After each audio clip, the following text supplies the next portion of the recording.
Right, this is his gun on my hoses.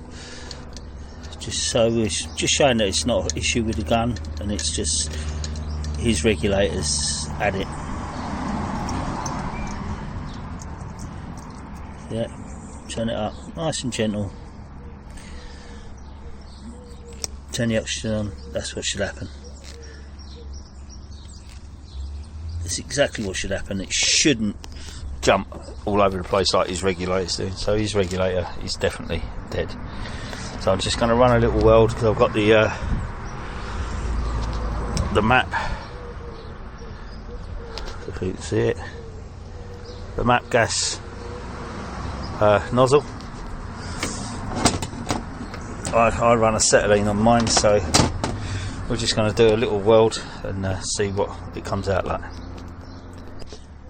There you can see I've just run that weld. It ain't the best, but I'm just messing around in the back of the van just to show that it's not the gun. The gun's actually perfect. I put my my number 2 nozzle on because I run acetylene.